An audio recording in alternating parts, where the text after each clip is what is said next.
Hi guys, James at Rampant Lion Reviews again for you today with another beer review. For this one, we are going to head back to Spain once again and we're going to have a look at another collaboration beer. So both of the breweries involved in this one have featured on the channel once before. The home brewery featured on the channel a couple of years ago as part of a collaboration brewery beer review, and I think it was with a Swedish brewery if I'm not mistaken, but these guys are a very well established and well respected brewery in their local area these days, and one that I do need to visit again at some point fairly soon, I would think. But the away brewery are one that featured on the channel just a couple of weeks ago, and that was a solo brewery beer review, and they seem to do quite a wide variety of different styles, and they seem to be quite up and coming in their local region. So seeing what these guys do together should be quite interesting. But the beer itself was a very new release when I bought it maybe about 2 months ago when I was back in Spain. It's a style that I haven't tried from either brewery before, but one that the home brewery are supposed to be very good at. I think the away brewery haven't brewed too many of these from what I understand, but this one is supposed to be a really nice beer. I've heard very good things about it. So needless to say, I'm very curious to see what this beer is going to have in store for us. Hopefully it's another good beer. Hopefully it makes for an interesting review, and as always, I hope that you guys watching enjoy my take on this one as well. So yeah, for this review then, like I said, we are going to head back to Spain. For the home side of things, we're going to head to the capital, Madrid, right in the centre of the country, and we're going to have a look then at another beer from La Quince. So this particular beer is called Final Form. It comes in at 12% ABV. It's a New England Hazy, Imperial Quadruple, whatever you want to call it, IPA, and it's brewed in collaboration with Cervezas Río Azul, or Blue River Brewing as they sometimes go by, who are from Seville in the Andalucia region in the south of the country. So yeah, this should be really quite interesting. Like I said, I've heard very good things about this particular beer. La Quince I encountered a couple of years ago, and they're supposed to be very good at the New England hazies these days, and Rio Azul, when we visited them, seemed to do quite a wide variety of different things. But yeah, this is one that I actually bought at Rio Azul's tap room when I was in Seville a couple of months ago, and like I said, it is supposed to be a very good beer, this one, so I'm hoping it's still in pretty good condition. So yeah, let's go for it and see what this beer has in store for us, and hopefully when the next time I get to Madrid we can go and visit La Quince's pizza place that they have. So yeah, as always with my reviews then, I'll tell you a little bit about the breweries involved here before we taste the beer. If you want to get straight to the tasting though, just fast forward. All the usual links can be found in the video description below. That's the brewery websites, the link to my other reviews that I've done involving La Quince Brewery, and my other reviews involving Cerveza Rio Azul, or Blue River Brewing, whatever you want to call them, depends whether you want to do English or Spanish, but there's all the usual social media down there as well. If you want to see more reviews, do please consider subscribing to the channel. The support that you give is massively appreciated, and remember, you can go into the channel homepage and search for beer using the geography tagging system. So just go in there, use the little search bar, put in your hometown, state, county, province, whatever you like. If I've reviewed beers from the area that you search for, they will pop up. Failing that though, you can check out the playlist of beers from different countries. You'll find this one in the Spanish playlist along with a number of other things. That's being added to quite regular at the moment because I'm still working my way through the last of the Spanish beers that I brought back with me, but do make sure you check out the playlist of beers from other countries as well, because there are some very interesting things on the channel these days, even if I do say so myself. But yeah, let's go on to my brewery notes then, and I'll tell you a wee bit about La Quince Brewery once again, or La Quince Cervecería. I'm not sure exactly how we should call this brewery. But anyway, La Quince, as I've mentioned to you already, are based in Madrid, and the company was founded back in 2013 by the cousins Jacobo Perez Yiso and Juan Yiso Martí Fluxa, who grew up together. But the brewery is named apparently after the house in which they spent a lot of time in their youth. But Jacobo originally studied economics and has a background in finance, and previously worked for Barclays and Accenture before focusing full-time on La Quince, and today he's managing the brewing operations of the company. Juan, on the other hand, studied political science and then worked in business development in the oil industry, and apparently together they've been collecting beer labels, coasters and glasses for a number of years.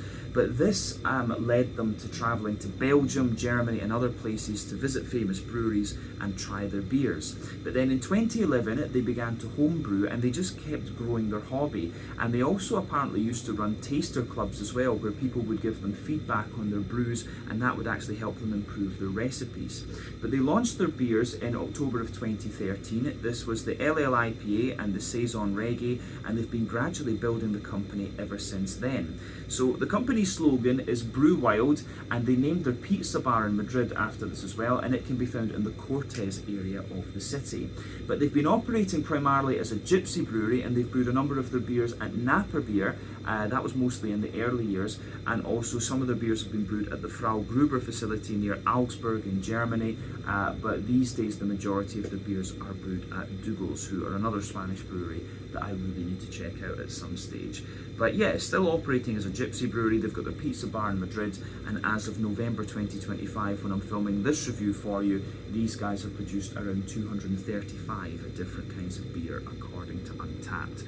So yeah, that is a very brief history of La Quince Brewery, or Cervecería La Quince, whatever we want to call them. If you do want to learn more about these guys, you can check out the brewery website, you can follow them on Facebook and Instagram to keep up to date with all the latest goings on, and you can check out the Untappd page as well to learn a little bit more about all the different beers that these guys have done. So yeah, let's head south from Madrid to Seville then, and we'll go back to Cervezas Rio Azul, or Blue River Brewing as they sometimes call themselves. So let's have a little look at their history. So, Cervezas Rio Azul are from Seville in Spain, and the company was founded back in 2015 by Eloy del Rio. He was born in Seville in 1982 and serves as the head brewer and manager, and originally he studied geography all the way to the doctorate level at Universitat Autónoma de Barcelona.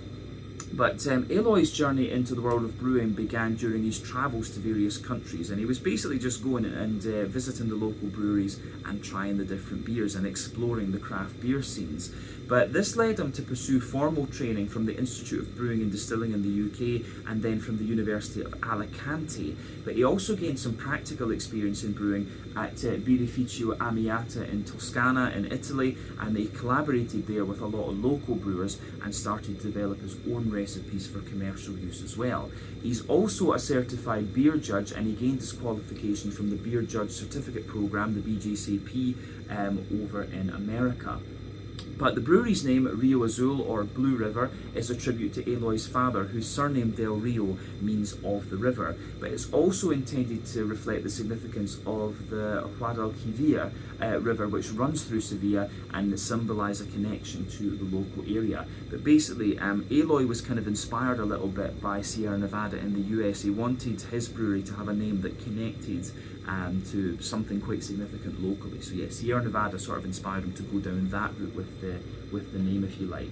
But yeah, Cervezas Rio Azul is located in the Haitasa industrial estate in Cerro de Aguila, the Hill of the Eagle neighbourhood of Sevilla, which, if I remember rightly, it was out kind of in the sort of northwestish, if I'm not mistaken. We need to look at the map again. But the brewery itself has a 1,100 square metre space. It's in a former warehouse that was renovated to accommodate brewing operations, as well as the brewery's tap room, and the interior walls were decorated by the artist Sergio Gomez, who's known as Surger, and you can go and have a little look at his artwork on the Untappd, sorry, not on the Untappd, on the Instagram page as well. There's a link there, I think, on the brewery's Instagram. But the initial funding of the brewery amounted to about €300,000, and this allowed the establishment of one of the largest craft breweries in the Andalucia region. And Rio Azul apparently brew 18 hectolitres per batch, so that's 1,800 litres, and the current production reaches around 70,000 litres per year, and there is plans to grow this further. But from what I understand, they do quite a little bit of like contract brewing and gypsy brewing and stuff like that as well. But the tap room opened in October of 2017. There's 8 taps there of Rio Azul beers, alongside some other local offerings and some collaborations and stuff like this, and they can host up to 100 people at any time, and they sometimes host different events as well. You can check out my out and about video that I did there as well. Big shout out to Adriana, of course, who hosted us there. But yeah, as of November 2025, when I'm filming this review for you, these guys have released 165 different kinds of beer according to Untappd, and like I said to you, they do quite a wide variety of different styles. When we were there visiting them, they had a couple of sours, they had lagers, and they had a few IPAs and things like that too. So yeah, they do a wide variety of different things, and they are definitely worth checking out should you get the chance. But yeah, that is everything I can tell you about Cervezas Rio Azul, or Blue River Brewing as they sometimes go by. I'm not sure if they're going to, when they choose to use Blue River Brewing, when they choose to use Rio Azul. But yeah, you'll see these guys going by both names. But yeah, if you want to learn more about these guys, again, you can check out the brewery website, follow them on Facebook and Instagram to keep up to date with all the latest goings on, or you can check out the Untappd page as well to learn a little bit more about all the different beers that these guys have done. So yeah, that's that for your history section. We can breathe. I don't think I messed up any of the pronunciations in this one too badly either, but yeah, let's just take a little minute and go on and have a wee look at the beer. So as you can see, this one is a 440 milliliter can. I'm just going to invert it a wee bit in case there's any kind of sediment or anything like that. But yeah, as we said earlier, this one comes in at 12% ABV. It's a New England Hazy Imperial Quadruple, whatever you want to call it, IPA. You can see the artwork in this one. It's a little bit anime actually. I'm not sure what anime that would be from. Maybe, I really don't know, couldn't tell you. But yeah, obviously they like their anime. But yeah, the beer itself is called Final Form, 12% ABV. This one is hopped with Equinox, Motueka, Hercules and Nelson Sauvin. So we've got a mix of American, German and New Zealand hops in this one. So Equinox is American, about 12% alpha acid normally if I'm not mistaken, gives you a big oily kind of limey character. Motueka from New Zealand, 8% alpha acid, gives you a very juicy, zesty line from what I remember. Hercules is a German hop, about 12% alpha acid. It's quite known for like a spicy sort of green component, but it can also give you a little bit of melon from what I remember. And then you've got Nelson Sauvin, the classic New Zealand high alpha acid hop, 16%, and that gives you a kind of lemon, no, not a lemon lime, it gives you a kind of white, green, grapey, gooseberry sort of character actually. So this one's going to be quite interesting from that perspective. But yeah, this beer, as I say, it's got a couple of months on it, so it's not in its absolute prime condition, but I think it should be quite nice, this one. Let's get it out into the glass and just see what it's all about. A 12%, oh, we've got a little bit of foam as we open it up, but that's normal. Let's get it out into the glass and just see what we have here. This should be quite nice. Oh, now I'm wondering if I've told you lies about this one being a New England Hazy, but it's certainly a quadruple IPA. It might be more of a kind of West Coasty one actually. So yeah, maybe I've told you lies about this. Yeah, there we go. But certainly, yeah, quadruple IPA. That certainly looks like more of a West Coasty IPA. And going from the aroma, I think it is. But yeah, we'll just call it a quadruple IPA for the moment. So yeah, we've poured maybe about 60% of the beer out and into the glass.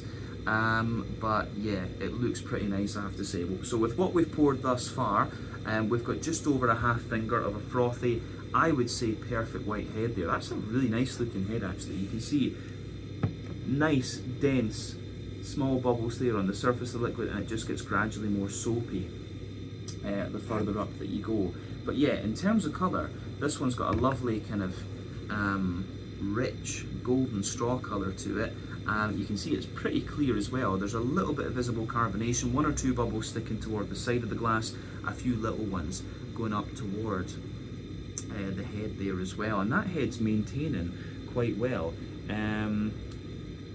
So yeah, this one actually, yeah, it does say on the side it's only barley malt that's in this one, so maybe this is just more of a West Coast quadruple IPA. So yeah, this is quite good. I love a West Coast quadruple IPA, I have to say that.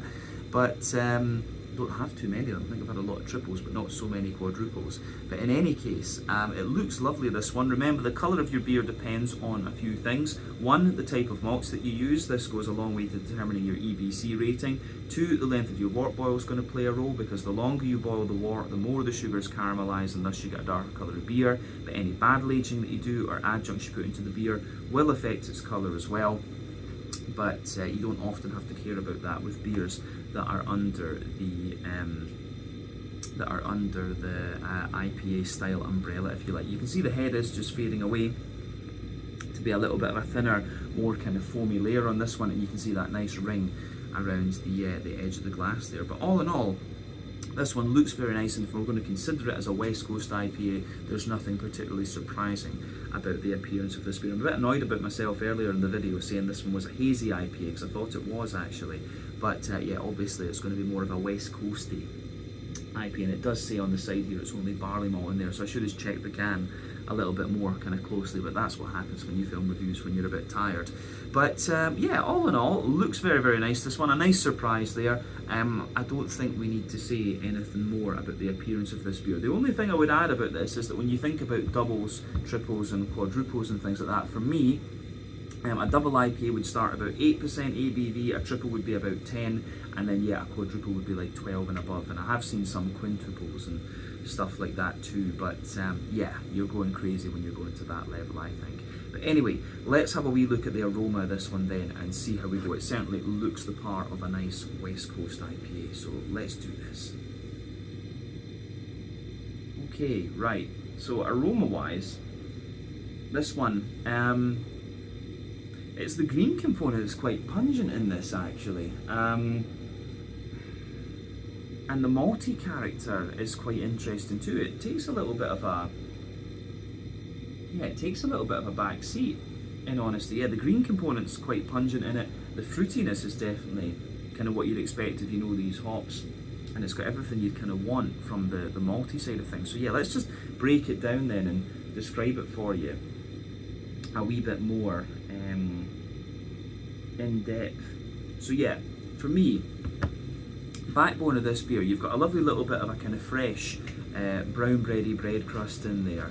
So yeah, fresh brown bready bread crust, a little bit of wood, a little bit of cracker as you very often get, wholemeal brown bread in there, fluffier white bread as well. Yeah, wholemeal brown bread, fluffier white bread, and then on top of that, there's quite a little bit of kind of biscuity type character. This one's actually quite light in its malt base in a sense.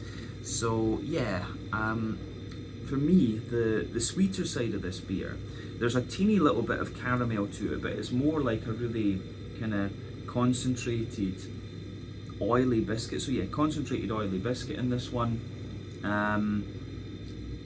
Lots of McVitie's digestive biscuit, and maybe just a slightly toasty, like a sort of toasted honey character, something like that. So yeah, quite interesting and quite quirky in that sense. Yeah, interesting stuff. But yeah, when it comes to the West Coast IPAs, the thing that really kind of defines them for me, they're hopped slightly differently, which we'll come to a wee bit later on. But yeah, when it comes to the malt base, they are primarily barley malt. New England IPAs have quite a little bit of wheat and quite a little bit of oat in there. It's not unheard of to use a little touch of oat and wheat in a West Coast IPA, but yet very minimal compared to the New England hazies.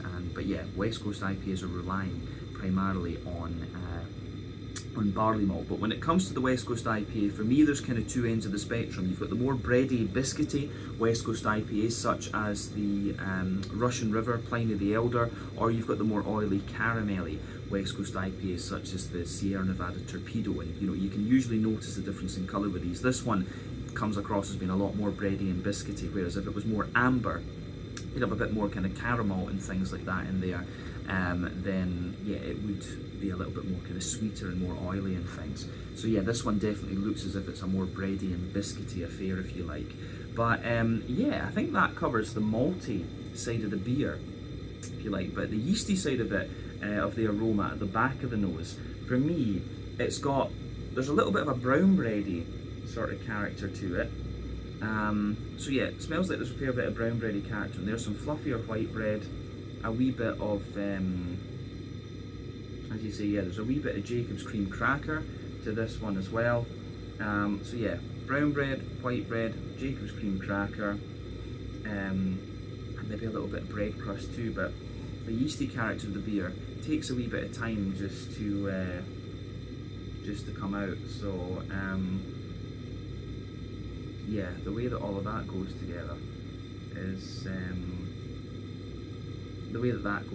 think is really quite nice in this one. So it gets a big thumbs up from me.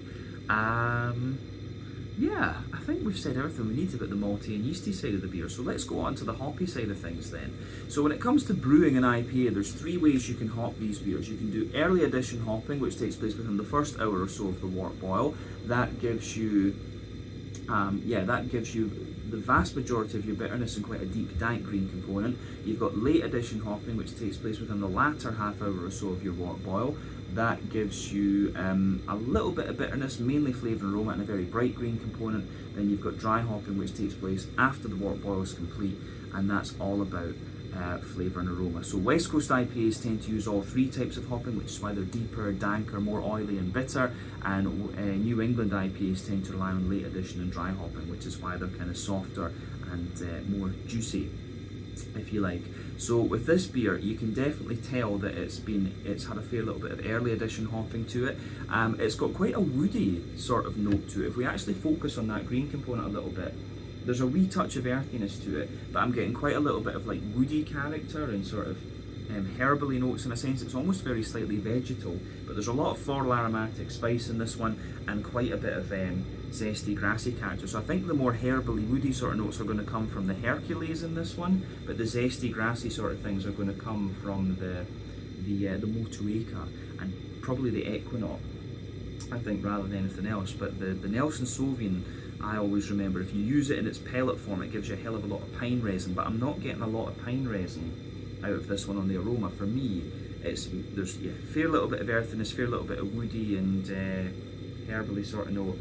Yeah, nice floral aromaticity and a good bit of grassy, zesty character to it as well. So yeah, the way that everything kind of pieces together in this one, I think, is pretty nice, and that gets a thumbs up from me. Yeah, I think that covers everything we need to say about the green component. Now, yeah, when it comes to the fruity side of things, it's kind of what you would expect from these hops. I'm getting a little touch of the melon, which is supposed to be the Hercules. I've never really thought about Hercules in terms of melon before. I always thought about it more in terms of its spicy floral aromaticity, because usually you would use it as a bittering hop, and maybe that's what they've done in here. It might be used as the early addition hop, but the other ones, you can certainly get a little bit of that white green grapey character from the Nelson Sauvignon, but I think the Equinox and the Motueka are showing you a lot more of the limey character. There's maybe a wee touch of like dry apricot in this one, and a little bit of sultana as well, you know, dry white green grapes, but otherwise I don't think there's too much to report in terms of the fruitiness in this one. Mostly a little bit of like gooseberry, a little bit of white green grape, limey sort of limey character, and sort of limey notes. I think that about covers it, to be honest with you. So yeah, quite an unusual aroma in this beer, I have to say, and like I said, I was a bit surprised with this one that it wasn't a hazy IPA rather than I thought it was going to be a hazy IPA rather than a West Coast. So there you are. It just means I need to check the can a bit more clearly, but you can see now there's just a little touch of like natural haziness to this one. But yeah, all in all, aroma of this, I think, should be quite interesting, but it's nice to finally get around to reviewing this one because I was looking forward to this. So yeah, this one is the final form, a quadruple IPA at 12% ABV from La Quince, a gypsy brewery based in Madrid, and Cervezas Río Azul based in Seville in the Andalucia region further south, both of these from Spain, of course. So let's get stuck into this one. Slàinte, skål, cheers, salut.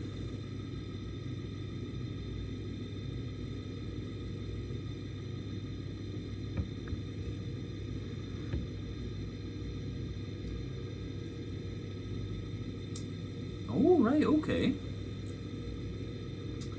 Yeah, this is quite interesting. Sorry, a little bit of that went down the wrong way there.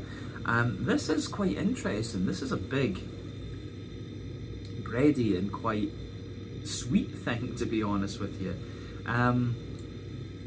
The bitterness is building into the aftertaste with it,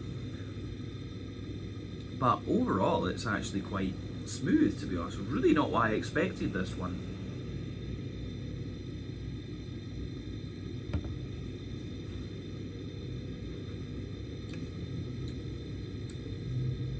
Yeah, I'm going to say straight away, I like this, but it's really,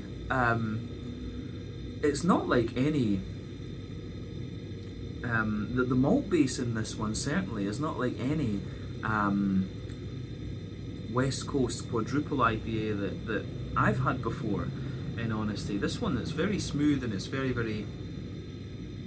smooth, it's very sweet, it's very white bready and biscuity and things like that. And the bitterness really does build into the aftertaste with this one. So yeah, I'm going to say I like this, but we need to take a little bit of time and just figure out what's going on with this beer, but certainly a very interesting one. So kudos to La Quince and Rio Azul for doing something a wee bit unusual here.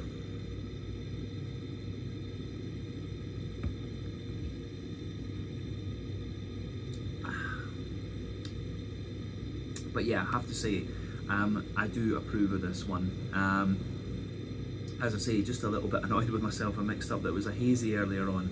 But yeah, this is an interesting beer. Let's just break the flavour down then and describe it for you a bit more in depth, as we always do in these reviews. So yeah, middle third of your palate then. The backbone of this beer, you've got a lovely fresh kind of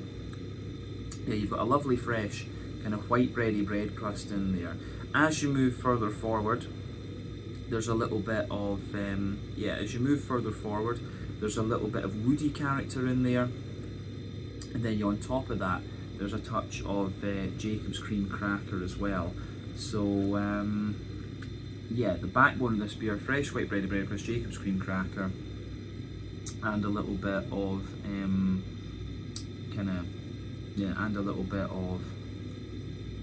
woodiness in there.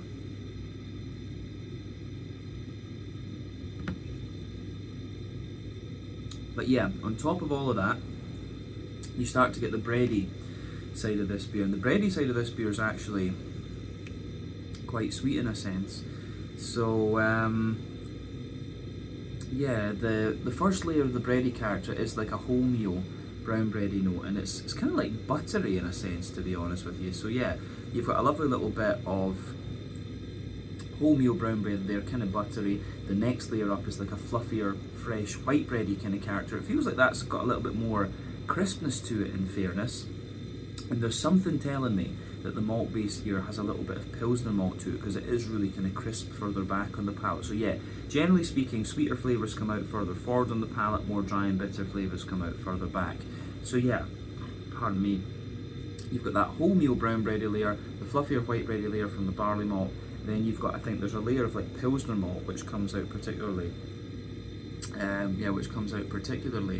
further back on the palate. And then yeah, the way that everything else goes together on in the middle of your palate, this is quite interesting. So you've got that kind of oval sort of circle shape on the middle of your palate there. So at its core, it's a big, heavy, sweet caramel. Then as you move further out from that, it's got a little bit more of an almost fudgy type note to it. So sweet caramel, a little bit of fudge. That is of course the boozy part of the beer, which you're going to get a fair bit of at 12% ABV. Then it's surrounded by a little bit of a kind of McVitie's digestive biscuity character. So yeah, definitely some of that coming out in this one. And then yeah, I think there's maybe another layer beneath that that's just like slightly toasty, a very slightly toasty caramelly note coming out of this one. Yeah.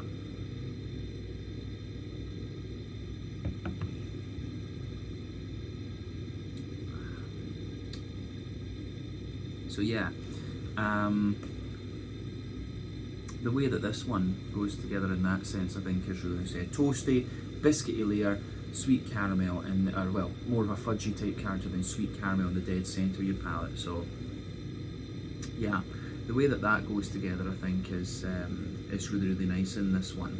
So yeah, I think we can leave it at that for the middle third of your palate. Mostly the malty backbone in this one is really quite nicely done, very smooth actually, and becomes sweeter and sweeter into the aftertaste.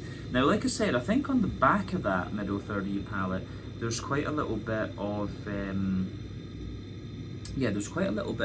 sort of almost Pilsner malty crispness in there. So like I say, I wouldn't be surprised if some of that sweetness that we're getting in this one is from like some Carapils or Pilsner malt or something like that. So yeah, you can feel this sort of Pilsner malty crispness on top of the bready character further back on that middle third of your palate. But yeah, the border region between middle and back third of your palate, you can feel there's that bready build up in there, the brown bread's in the base, the fluffier white bread's in the middle, then the more dense, I think above that you've got a bit more of that Pilsner malty crispness. But yeah, the base of that back third of your palate,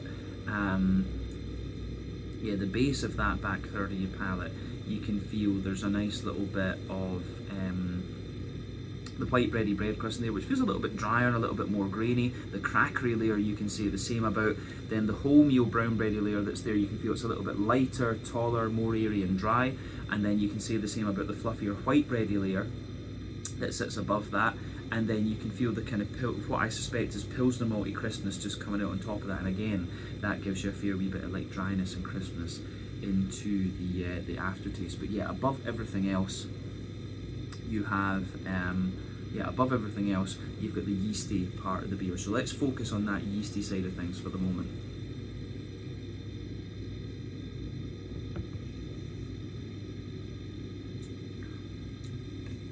So yeah, the yeasty side of this beer is quite interesting as well. There's something familiar about this actually, but the yeasty side of the beer, at its core, it feels like it's quite a sweet wholemeal brown bready note that comes out of this one. So yeah, sweet wholemeal brown bread in the middle. As you move further out from that, it's got a softer and fluffy kind of white bready character to it as well. And again, it feels a little bit buttery, but the very edge of that,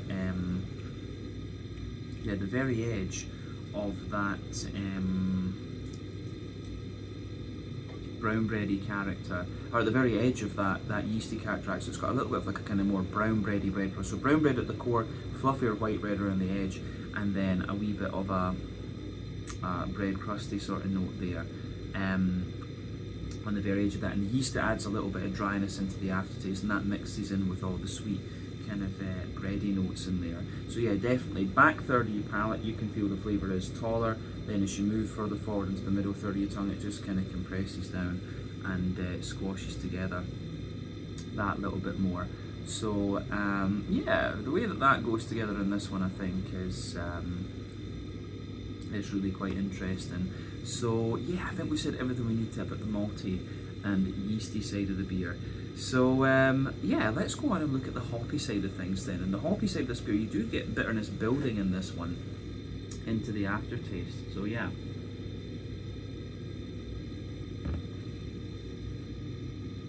I'm going to say with this one, the bitterness doesn't blow the head off you, and I do wonder when they've designed this beer, maybe they've done like a more modern take on the West Coast IPA, because you do get some West Coast IPAs where they use a little bit of the more kind of New England hop technique. The other thing is they might have used a little bit of cryo in this one, because the green component, to an extent, is actually very, very smooth, and you can usually taste the difference with pellets, for example, and some of the cryo oils. And I think there's a mixture in here, to be honest with you, because when you first take the beer in, the green component's very, very smooth, but yeah, as you go into the aftertaste with this one, you do get a little bit more bitterness out of it. So in the back corners of the palate, you do get a nice little bit of earthiness in there. It's quite a smooth earthiness. Then as you come further forward, it's a little bit woody and almost herbal. I think that's the Hercules in this one. But then yeah, as you move further forward and as you reach the middle of the sides of your palate, there's a little bit of pine resin in there, which I think is mostly going to be the Nelson Sauvin and the Equinaut in this one. But yeah, as you reach the front corners of your palate, there's more floral aromaticity, and it's quite spicy in a sense. I think that could be all 4 of the hops in this case. But yeah, round the front curve of your palate, you can feel it's a little bit lighter, more zesty and kind of grassy, and it's kind of smooth. And I think that's going to probably be the Motueka in this instance that's giving you a lot of that grassiness. But the green Kimont in this one's quite interesting. Like I say, it's very smooth in the beginning, but then it just builds up that little bit of bitterness the further that you go into the aftertaste. So yeah, let's go to the front third of your palate then, and the fruity side of the beer. So yeah, the border region between front third and middle third of your palate. Again, you get that little bit of bready build up in there, the brown bread in the base, the fluffier white bread kind of in the middle, then a wee bit of an almost Pilsner malty note on top, then you've got all the layers on the base of that front third of your palate. So yeah, white bready bread crust in there, Jacob's cream cracker, brown bread, white bread, and a wee bit of a, I think that, yeah, a wee bit of a smoother white bread on top of that. Then you get that nice oily bubble where the juicy fruity esters just roll their way out of the beer. So let's have a wee look at that with this one.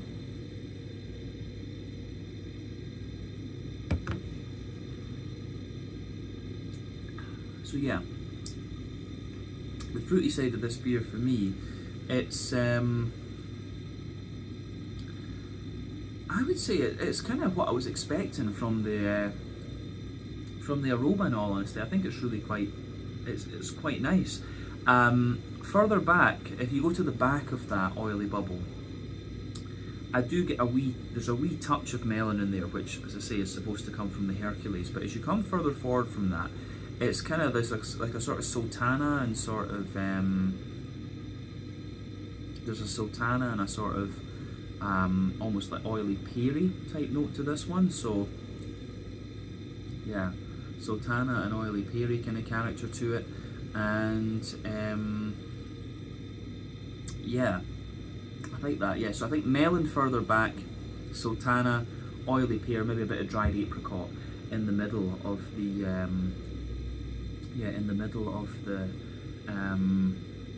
the front third of your palate.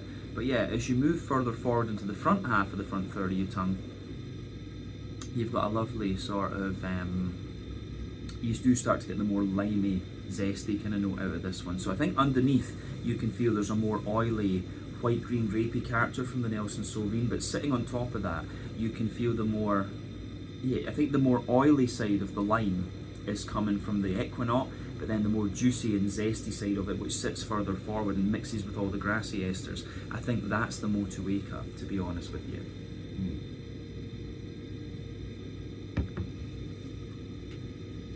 And yeah, I think that when you first take the beer in, for me, there's a little bit more of the kind of peary and sultana-y type notes, and the Nelson Sauvignon, the white green grapey kind of characters are there in the beginning, but then yeah, the more into the aftertaste you go, or the further into the aftertaste you go, I should say, the more you get of the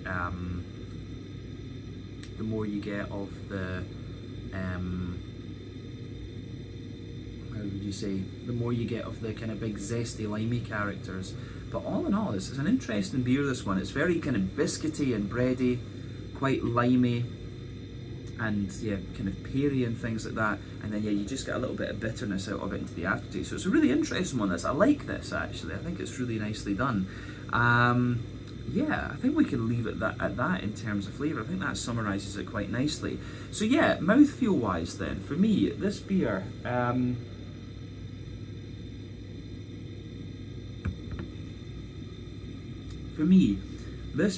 I would say is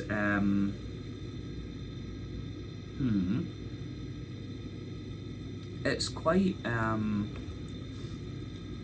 I'd say probably bottom end of full bodied, top end of mid bodied, bottom end of full bodied, smooth carbonation. Yeah, really smooth carbonation, lovely sort of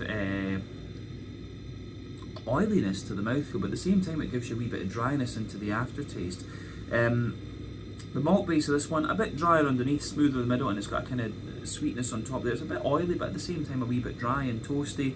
Then yeah, you've got a lovely oily fruity note to this one. as well, and it's quite zesty, but at the same time you've got that sultana and peri type character coming out of it, which I have to say I do really like. So the fruity character in this one, nice and oily, but nice and dry. And then the IBU in this one, it's a bit difficult to pick out. What would we say for IBU in this?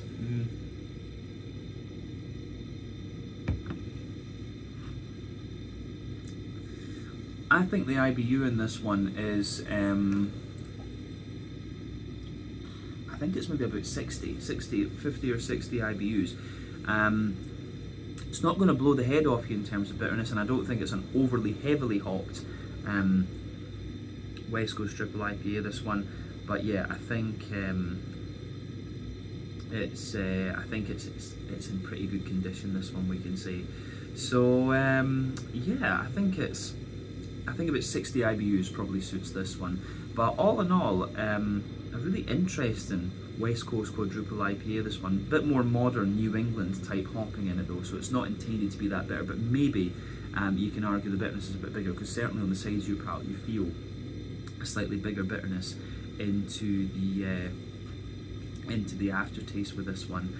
So yeah, let's leave it at that for this. This has been a really interesting beer to try, and one that has made me think a little bit.